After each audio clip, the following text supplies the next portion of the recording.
This is Hidden Killers with Tony Bruschi. Here now, Tony Bruschi. Every once in a while in a major criminal case, you got a side character who might not even be a person, but a handle, a username. Someone who hangs around the edges of the investigation like a ghost.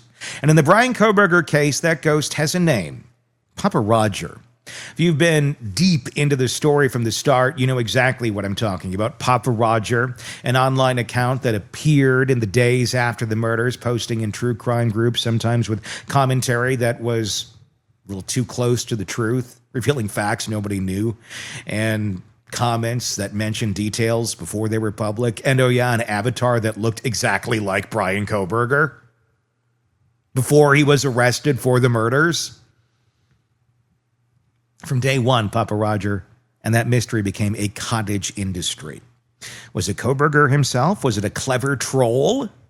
Was it someone inside law enforcement running a baiting operation to draw the suspect out? We've heard it all.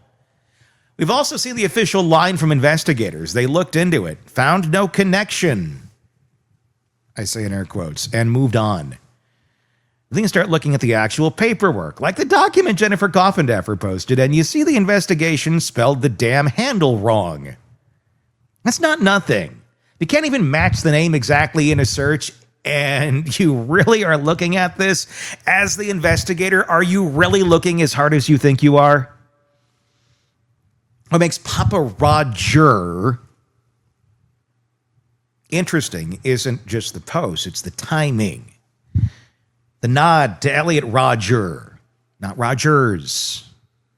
The tone, the overlap with what we know about Kohberger's habits. This was the guy who, according to Jennifer and many others, fed on data. He deleted searches as he made them. He studied every detail, and he clearly enjoyed slipping into spaces, digital or otherwise, where he could watch and comment without revealing himself. Could an anonymous Facebook persona have been part of that? Or is it exactly what the cops say, a coincidence dressed up in hindsight? There's a lot of evidence that points to it being him. That's the tension in this part of the case, a tantalizing online mystery that might mean everything or nothing at all. And if you'd follow me long enough, you know I'm not one to let go of a dangling thread just because someone says, "We've checked." Jennifer, you've also checked. You've done a lot of deep digging on this. You've gone down the rabbit hole most people didn't even know existed. Let's dive into this. Now, I know we've criticized this before. I know that, and I looked at the document that you posted online that talks about, you know, the investigation in looking into his connection. Is it that thorough? Did they thoroughly look at this? Because they even spelled it wrong. I mean, look, I'm a podcaster, so I know I've spelled it wrong, but I'm a podcaster. I'm not the one investigating the actual crime itself. So if you're spelling the damn name of the character wrong in your actual investigation, I'm going to say maybe you're not looking close enough. Well, I do always tease, you know, Twitter and social media. It's an opportunity for people to not have to worry about spelling. They don't have to worry about grammar. You just need to get your message across. Yeah. And so, you know, it's not a police report, but these are police reports. Yes. And in police reports, to your point, you shouldn't be wrong because it should be very thorough. You know, relook at it. I was very meticulous on police reports.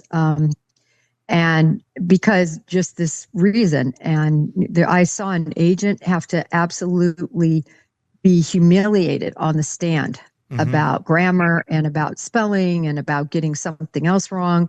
And I said, okay, yeah, I don't want that to ever be me. And so we expect police reports to be pretty spot on. Now, it was just one S, but it's still, it's a big deal because, again, Papa Roger, after, you know, Elliot Roger, I mean, that was the whole idea behind it, right? The incel. Yeah. And believe me, I don't think I believe he was an incel, but I don't think that drove what he did. Just out of the practicing sense of commiserating with others on online forums. Right. Yeah. And so anyway, you know, all we can do is trust that they properly investigated it. And I had to throw up that picture again because, we all considered it a pretty viable possibility, and obviously law enforcement did too. It looks just like him. And they didn't know who he was at the time. And this character knew things that were not released to the public. So either it is law enforcement. I know I've heard that theory too. Let me throw that out for a second. There was law enforcement trying to get him to come out because they already knew who he was and they already knew what he looked like. But they were just going to throw that out there and maybe we're going to get the weasel out of the hole. Any validity to that, or does that really not make a whole lot of sense once it's added up? It doesn't make a lot of sense to me. It really doesn't. Tony, I think that it was a sleuth that was living, eating, and breathing this case. Mm-hmm. And it's hard to believe it, but I've seen some really good sleuths that get down a path and they're right. That happen to have the same profile image as the killer before the killer is even suspected. No, hey, listen, anybody who followed this case and followed the Papa Roger knows I was a big one that. Oh, yeah. Every day for a long time, I posted about, wow, look at what he said today. That's why I don't buy that it's not him. I'm like, okay, they determined it's my question was, well, how thoroughly was this investigated? And I see this report, this incident number that you've posted, and the sheet. It was an officer, Vargas, MPD, which I'm assuming would mean Moscow Police Department. Correct me if I'm wrong. This is not an FBI document here. This is a local This is a local department that did this. Yes. Probably somewhat limited on their searches when it says, I did not find the above terms related to Kohberger in the accounts listed below, and it lists all the different iCloud, Snapchats, and everybody's things.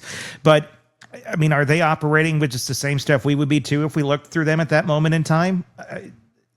No, this is the thing. They had to have found the IP that was used. Related, and I know there's VPN.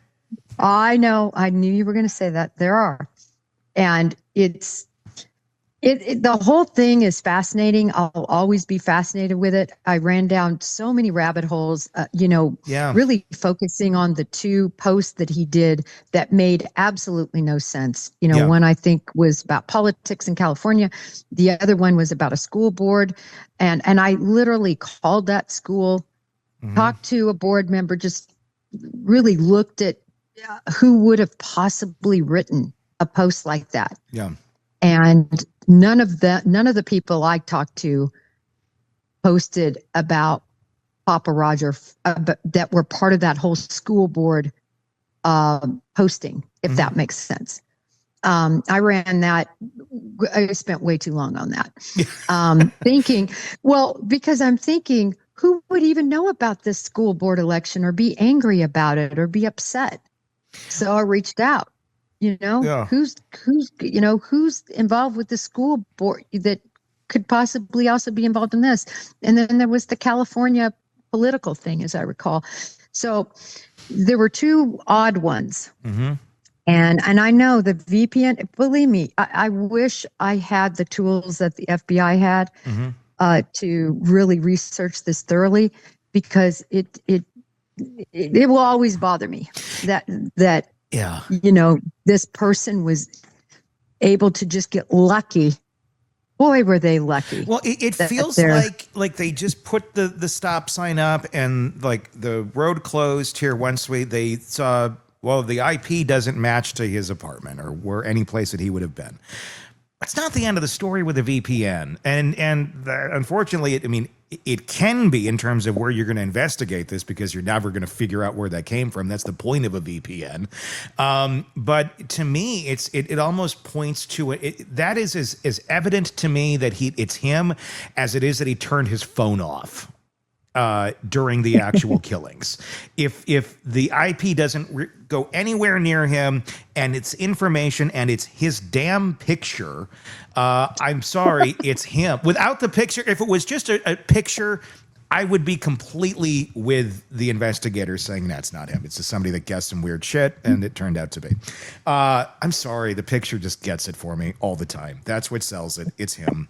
You're never going to prove that it's not, unless somebody comes out going, look how lucky I was. Turned out that picture I made looked just like him. I don't know. I think the odds are slim to nil on that one. It makes no sense. And remember, really quick, there were other postings after the arrest. Yeah. Right. And so a lot of people see there's these other postings. But was he in cahoots? But was that him? Because when people say it was Papa Rogers, we look, well, do you have the actual username itself? Or was this another person who popped up with Papa Rogers? Because there was a lot of fake ones that came out too. And can we confirm it was the original one? I mean, there's a lot of gray areas there too, where we just don't have the data because it wasn't necessarily archived at the time correctly, where we can find all that. And if somebody has that data to prove it better, I'm all ears. I also don't think it's crazy to think that he might have just found some weird shit to post on and posted on it, like he was very into it, like a school board meeting, to try and throw people off a little bit. Because, he did have some strategery going on here. Wasn't the greatest at it, but there did seem to be some moments of, enlightenment that seemed to work out well. Maybe that was one of them. I don't know. I just still have too many questions. What Jennifer lays out here is the perfect example of why this case still lives in the gray. On paper, the official line is clear. Papa Roger wasn't Kohberger. But when you strip away the press release language and look at the bones of the investigation, the edges start to fray. A misspelled username in an official search. The document that says it's not him. You didn't even spell it right. Look, I'm not trying to rag on your investigation, but I'm just saying you should have looked a little harder. Because the IP didn't match, that's a VPN. He knew how to hide his digital footprints. I don't know how you argue that the picture of him and knowing information no one else knew could possibly be somebody else. In reality, that's just not possible. A local agency handling it instead of a federal cyber team is where we got that conclusion. A conclusion that seems to rest in the absence of an IP match, as if a VPN isn't something any half-serious online user knows how to deploy. None of that is proof, but it does make you wonder how deep We Checked really went. And considering this thing was going up to trial about a week before he confessed, I'm kind of shocked there wasn't deeper digging on this. Then there's a human side of it. People forget how strange the early days of this case were. Before there was a suspect, Papa Roger's posts were dissected like tea leaves, and after the arrest, suddenly there was other Papa Roger popping up, trying to ride the waves, muddying the waters. Which account was the original? Which posts were legit? By the time you're 3 layers deep in fakes and duplicates, the digital trail starts to look like the Hall of Mirrors. And that's where this conversation really lands. In the uncomfortable space between what's technically resolved and what still doesn't sit right. Could Kohberger have been Papa Roger? Sure. Could it have been an obsessed sleuth with a knack for picking up on non-public details and identifying the killer psychologically, telepathically, and creating a persona that just happens to look exactly like Bryan Kohberger? No. I'm just going to say no, it couldn't have been. Because that's not logical. Is it possible? I'm going to go with no, too. No. How would you know what the killer looks like? How would you have inside details of the crime if you weren't the killer? Or law enforcement, which at the time, according to them, they still did not know who Bryan Kohberger was. So who does that leave who knows what he looks like? Who knows that he killed 4 people? Who seems to be following in the footsteps of every other serial killer in the past? I think that's Bryan Kohberger. So could it have been both? Kohberger over here, somebody over there? No. I just don't think so. I don't know that stranger things have happened. I don't know you could get something that strange to happen. It's a messy case, but it's one that doesn't involve psychic powers. What sticks with me is Jennifer's point about thoroughness. In a case where this kind of public heat, you expect the digital legwork to be airtight, not because every lead will pan out, but because it should be obvious that it was chased to the end. When you see loose threads like this left kind of hanging, it's a VPN. We don't know. It doesn't undo the main case, but it does leave you with the sense that maybe, just maybe, one of those threads leads somewhere we never followed. Or maybe we couldn't follow it any further. But I don't think it is a definitive, no, it wasn't him answer either. So we'll close this segment with a question that's been here since the first time that Avatar hit the true crime thread. Was Papa Roger just another internet phantom? Or was he the killer watching the hunt for himself in real time? And if law enforcement can't or won't answer that definitively, how much of the rest of the we checklist are we supposed to take on blind faith? It's a valid question. What do you think? Again, prove me wrong that that's not him. And the answer can't just be, they said it isn't. It looked like him. Stunningly looked like him. It had inside knowledge no one else had. Police or him? If you got other theories, let me know in the comments on YouTube.